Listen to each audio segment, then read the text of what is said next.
Hello, Michael. Welcome to the show.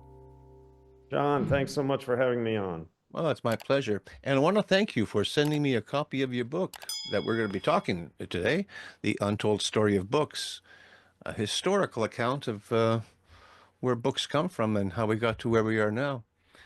And I'm looking forward to that. And maybe perhaps a couple of other books of yours that I understand that you've written as well. Now, can you tell us a little bit about yourself before we get to the books, who you are and how long you've been writing and what you do for a living, and besides writing books, and just a little backstory would be nice. I've been a journalist for my whole career, which is now 50 years. I grew up outside of New York City. I now live in San Francisco, and I've lived here for almost 50 years. My journalism has was magazine journalism in the 20th century and writing books. And in the 21st century, I write for the web and write more books. I love to write, and I've been, it's my happy place. And I like to research subjects and digest them and crystallize them and then write about them for popular consumption. In my health writing, I specialized in covering health and sexuality research, which meant that I read a lot of academic journals. And academic journals are where knowledge emerges, but the knowledge generally doesn't get past the rarefied academic world. And so I have always seen my role as a popularizer, someone who looks at the research, decides what interests me and what I think will interest other people, and then I write more popular accounts. I try to be authoritative and embrace the research and present it honestly. But I write for the general public and not for an academic audience. Okay.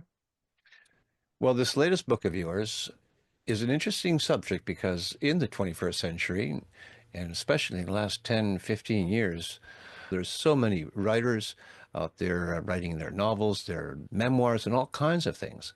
Is that one of the reasons you wrote this book? Yes, yes. Uh, at the millennium, as digital publishing began to emerge from industrial publishing of the 20th century, a lot of people thought, oh, digital publishing, it's just another new wrinkle in the same old book business. But by 2005, it was clear to me anyway that digital publishing was a whole new publishing ecosystem and it was a big change. And that propelled me, and I thought, God, has this ever happened before? And it propelled me to research the history of book publishing. And what I discovered was there are actually three different publishing models, one from Gutenberg to the 1870s, and then one from around World War I to 2000, and then digital publishing is what we have now. And digital publishing, the history of publishing is really the history of printing technology. As printing technology changed and advanced, and as fewer people could produce more copies of more books faster and cheaper per copy, that is the arc of publishing history. And in what I call the third book business, digital publishing, you don't even need a printing press anymore. I mean, you can just publish, from pixels. You can just do it electronically. Although most books, 80% of books are still read on paper, digital publishing has completely upended the industry. And I felt that it was going to upend my career, and I better learn about this. So I began studying it, and I've spent 18 years writing four drafts of that book until it came out last summer. And it was a wonderful, fun project. And my motivation was if I learned more about the publishing business, maybe I'd sell more books. But it turned out that's not really the case. I can't really uh, prove that knowledge about publishing helps you sell books. But what it does do is that it debunks the myths that confuse so many writers and make them wonder how come my book isn't selling. Right. Uh, Right. And so all my research and the writing of the untold story of books has helped me find peace with the fact that my books are not bestsellers and that so few are. And yet, your books are one of your income streams, or you depend entirely on your journalism career? Well, my books and magazines were my income stream for most of the 20th century. But it was ironic because as I got older, at one point in the 1990s, I got a magazine assignment from a woman who was half my age. And I thought, uh-oh, I'm in trouble here because these younger people, they're going to give the assignments to their friends. Hmm. And so at that point, I started investing in real estate, rental property. And my income from books has fallen. I mean, my income from magazines basically disappeared because the web has uh, destroyed so many magazines, and the ones that are Yeah. left are run by younger people, and I'm 75, and they don't know who I am. So anyway, I started investing in real estate, and I now make my living as a landlord, and I write for love and a little money, but I no Yeah. longer support myself from my writing as I did from the 1970s to 2000. Do you talk about AI at all in that third section? Yes, I do. And AI, is all in the headlines. And, there's some people who say, it's great promise, and other people who say it involves great peril for white collar workers. I don't know what is going to happen with AI in the future, but I can say this, which is that AI is based on theft. AI is wholesale larceny, and it shouldn't be called artificial intelligence. It should be called plagiarism software, Hmm. because the way that AI works is that it is based on large language models, is the technical term, LLMs. These large language models digest enormous amounts of text to train on how to mimic human thought. And the developers of AI stole that text from writers like me. There have been, and now there are an enormous number of lawsuits about this. And writers have been demanding that AI developers pay licensing fees for the books that they digest. Oh, really? And, and last year, a lawsuit forced one of the AI developers to reveal the sources of their large language model, and they were forced to list all the books that they had stolen. And three of those books were mine. And Wow. a dozen of those books were published by the publisher of the Untold Story of Books. And so artificial intelligence should be called plagiarism software. Wow. And writers have been demanding that AI developers pay licensing fees. And I'd be happy to have an AI group use my books. I'd be delighted. Just pay me for it. Hmm. And that's starting to happen. Harper just last week, 10 days ago, reached an agreement with an AI developer to license titles for real money. And so, in the digital world, it's very hard for writers to make a buck. It's very hard for musicians to make a buck. But as the technology evolves, perhaps artificial intelligence can get intelligent Hmm. and actually treat its own creators well and license content because I'm happy to sell it. Yeah. This sounds so similar to the time, I think it was in the 90s, they were paying attention to other bands' music being sampled and then used in someone else's music, but it's a sample from a Led Zeppelin song or a Def Leppard song or something like that. And there was court cases that went ahead with that, if I Oh remember yeah, correctly. yeah. The question is how much sampling is kosher and how much is Yeah. theft? And in the print world, the copyright laws say that books can be excerpted for use in book reviews, in academic arguments, in satire and parody. Hmm. You can use little snippets, but if you use more than a certain amount, you have to pay a licensing fee. And of course, that phrase, a certain amount, is really controversial. And how Yeah. much is a certain amount? I mean, it basically comes down to individual court cases, which unfortunately are extremely expensive to prosecute. Yeah. And so, as a result of that, copyright authors and the public think that copyright protects intellectual property. Actually, copyright is largely an illusion. And in the digital world, it's a fantasy. I mean, copyright is essentially meaningless now because the large language models just engulf everything and steal it. Well, yeah, I noticed uploading to Amazon for the last couple of years, there's a little box that you check off at the end, just before the end, to say that there's no AI being used in this book that you're uploading. So I guess they have to cover themselves there. But even so, how would it get back to you that It's your book? impossible. I mean, the Copyright Office ruled last year, 18 months ago, that only text written by human beings can be copyrighted. AI text cannot be copyrighted, but there's no enforcement. I Yeah, mean, there are who's the gatekeeper? That's what I was going to ask you. there are thousands of books up on Amazon that are written by AI, and nobody knows, and no one can find out, and um, so it's the Wild West. I Every guess. new technology opens with anarchy in the Wild West, and that's what we're in now with Crazy. plagiarism software.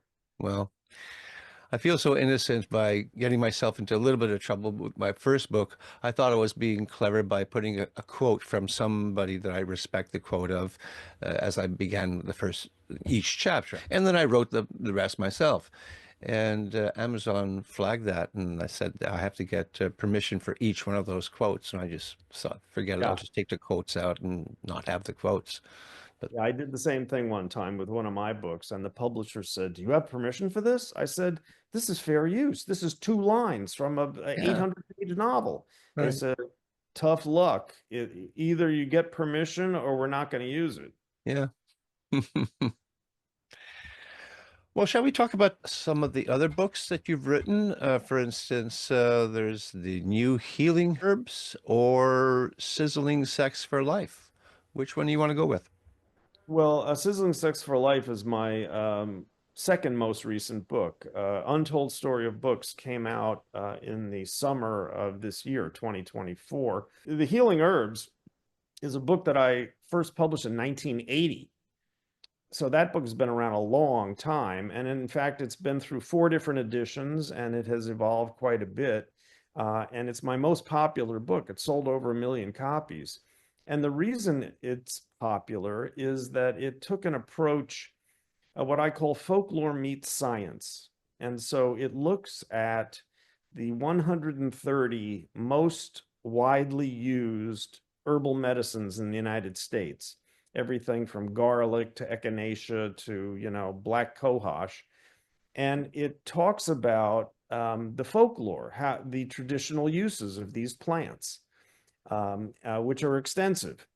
And then it looks at the scientific research about what they actually do.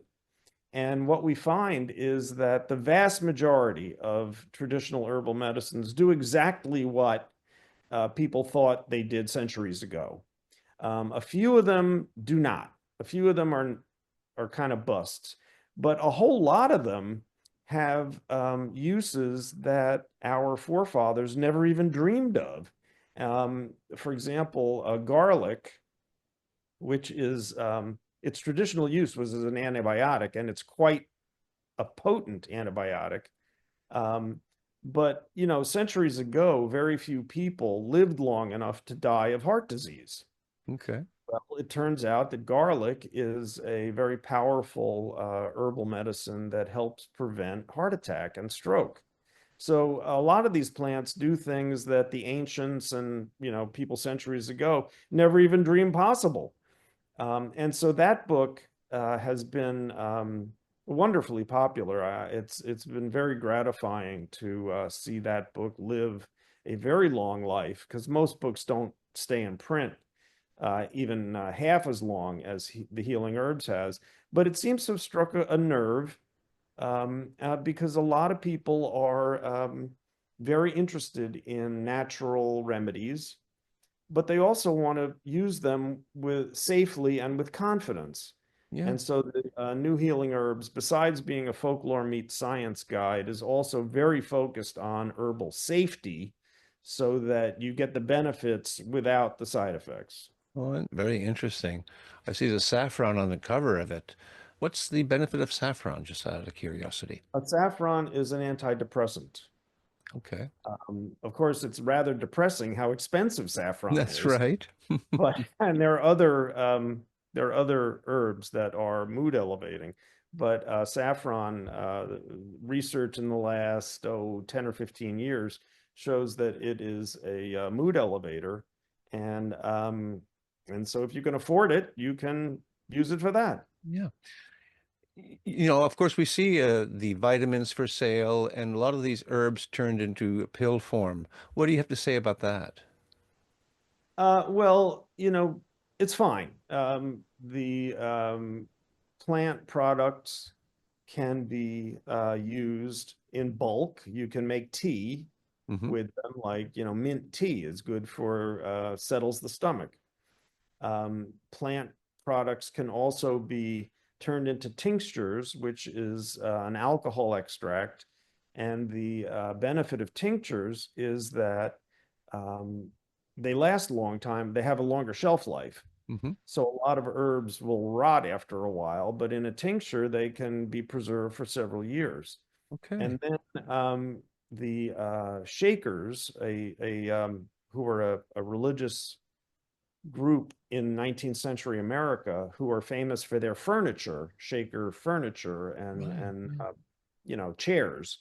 Hmm. Um, they were huge herbalists. In fact, they were one of the biggest suppliers of herbal medicines to the United States in the 19th century, and they had problems shipping bulk herbs because the envelopes would rip open, and all of a sudden the post office would be flooded with uh, dust of some herb. Yeah. They combined their furniture making with their herb business, and they cut these little frames with circular holes in them, and they stuffed herbal powders. They would powder the herbal leaves or roots and stuff them into these little holes. And the Shakers invented the pill. Oh, I see. The modern pill was actually invented as a way to transport herbal medicines without them degrading or falling apart. Okay. So, I personally use most of my herbal medicines in bulk. So I drink mint tea, I drink nettle tea, which is an antihistamine. Um, but there are reputable companies that turn them into pills, and they're fine. Let's move on to the book that says that you can have sizzling sex for life. That sounds great. Let's talk about that. Fine. So, like I said, I spent most of my career writing about health and sexuality, uh, and from a similar perspective, I read there are half a dozen academic journals that publish sex research, and then there's 20 or 30 non-sex journals that also sometimes do. And I read those studies and I pick out the ones that I think are most important or most interesting. And I now have a blog on Psychology Today called All About Sex. But so I've been writing about sexuality since the 1970s, and I'm acquainted with a whole lot of sex researchers and therapists. And when I set out to write Sizzling Sex for Life, the idea was to um, write a compendium of all of the sexual issues that are typical throughout the lifespan, from the costs and benefits of circumcision, to how to talk to your kids about sex, to how to deal with teenagers about sex, how young adults and hookup culture, sex when you're pregnant, sex when you're married, sex when you have teenage kids, and and all the way to elder sex. And the current trend is for more partner sex in nursing homes. People in nursing homes used to be confined, single, and couldn't even touch each other hardly. Now, most nursing homes and assisted living centers encourage relationships among the residents because relationships are good for your health and longevity. Yeah. So I've made a career of writing about sexuality, and Sizzling Sex for Life is my third sex guide. I wrote one in the 1980s. I wrote one in the late 90s, and then Sizzling Sex came out in 2020. And it's struck a chord, and sex therapists love it and share it with clients because it's like um, it's a brief introduction to most sexual issues. And so if you are, let's say, for example, the number one reason why couples seek out sex therapists is because they have desire differences. One wants to have sex more than the other. And this is inevitable in long-term relationships. And it can become quite toxic. It can really poison a lot of relationships when people, say, well, you never want to, you're insatiable. I mean, it really, it can be very difficult. Yeah. And so therapy for desire differences, if you go to a sex therapist, it usually takes 4 to 6 months of weekly therapy meetings to get the couple to agree on some kind of compromise frequency. But along the way, they can read the chapter on desire differences in my book that summarizes all the research on desire differences and gives people some background into the problem that they're facing, and hopefully they can gain some insight. And a lot of sex therapists have gotten back to me and said, oh, yeah, when people come in for almost any problem, I give them the chapter from your book and they read it, and then we talk about it, and that helps the therapy Wow. uh, proceed more efficiently. And so I'm very gratified that Sizzling Sex for Life has found a niche in the world where it can actually help people. Excellent. That's very good. I interview a lot of authors here, and I'm sure that I've interviewed psychologists who talk about sex in their books. They're psychologists. They specialize in these things. You're a journalist, and yet you write things about sex or herbs or the history of books. Your journalism career had a lot to do with your quest for knowledge about all these different topics. The great thing about journalism is you can write about anything. You just start writing, and if you research it and your words make sense, people find you. So there have been times in my career. Well, once in particular, one of there are half a dozen sexuality organizations in the United States, and I'm a member of several of them. But one of them um, wouldn't let me in. Well, you're a journalist. That's not sex. And I said, Mhm. well, excuse me, but my journalism is about sex, and I can give you guys some ink if you'd only let me in. And they said, oh, no, no, you're just a journalist, so you don't rate. And I knew several people in that organization who wrote letters to the higher up saying, hey, come on, let him in, but they didn't. So there have been times when being a journalist has excluded me from information. But generally, journalism is wonderful because you don't have to have a PhD in anything to write about it. What you need is a probing mind, a willingness to read and do research, and the ability to talk to people and interview experts about what they think. And then from that, journalists put together a hopefully coherent argument. And I like to think I've done that. And the feedback I've gotten from all of my sex books is that I basically have succeeded. Wonderful. Well said. I was looking around to see if you have a website. I couldn't find one. Do you? Yeah, mcastleman.com. It's the links to all of my books and publicity about them. Okay. All right. Well, you've sold quite a bit of the Healing Herbs book. I can see that it says on the cover, a million, More than a million, more yes. than a million sold. I stopped counting at 1.2 million. Wow. Of course. And it's not like it's, burning up the charts at the moment. I mean, this book has been around a long time. It's in its second generation. I mean, it came out, 40 years ago initially, Okay. but it's still selling. And, um, I'm thrilled about that because, you know, journalists want to feel like they're useful. And so I feel like that book is being well used and widely used. And I'm delighted that that's happened. Okay. And Sizzling Sex for Life, how's that sold?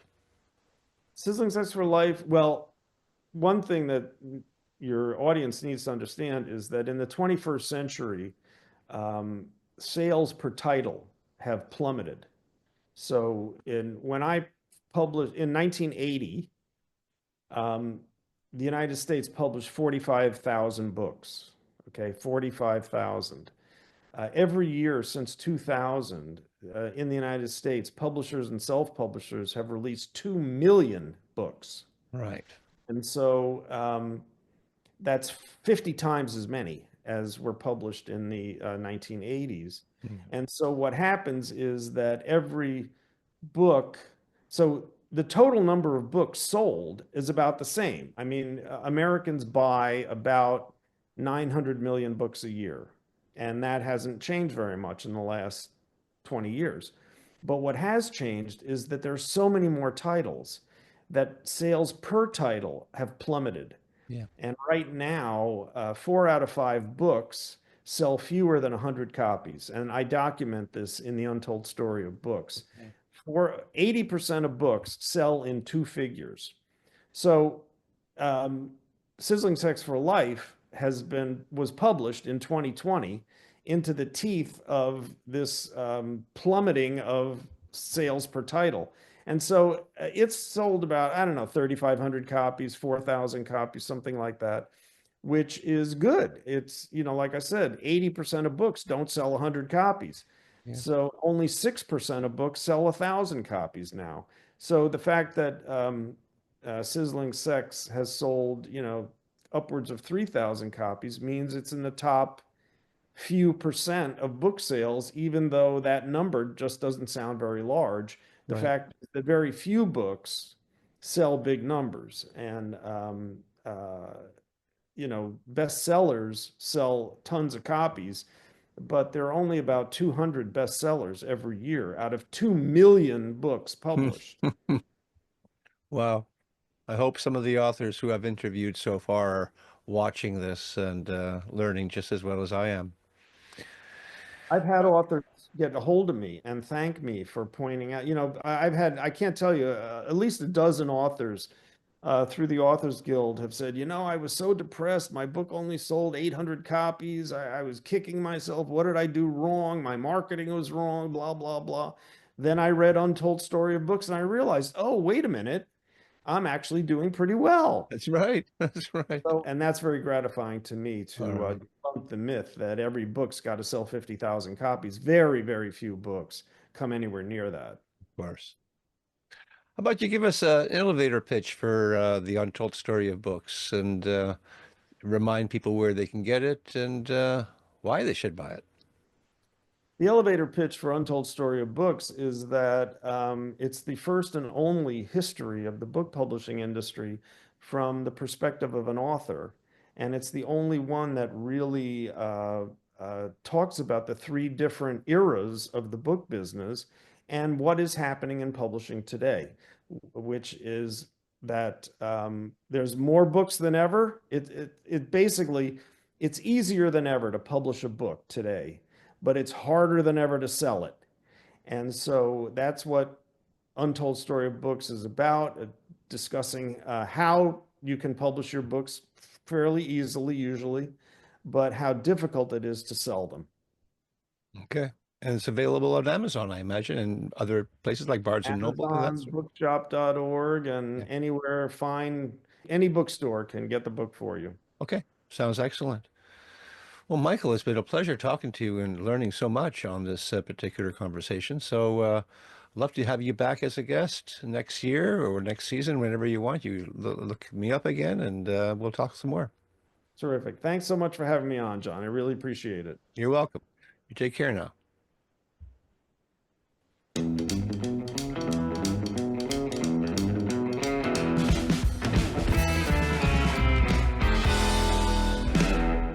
Thank you for watching. If you've enjoyed this week's episode, and if you like what I do here on Tell Me About Your Book, then I invite you to hit that like button, subscribe to the channel, and even leave a comment if you wish. And if you are an author, I would sure love to hear from you. Until such time, keep on writing, and remember to be kind to one another.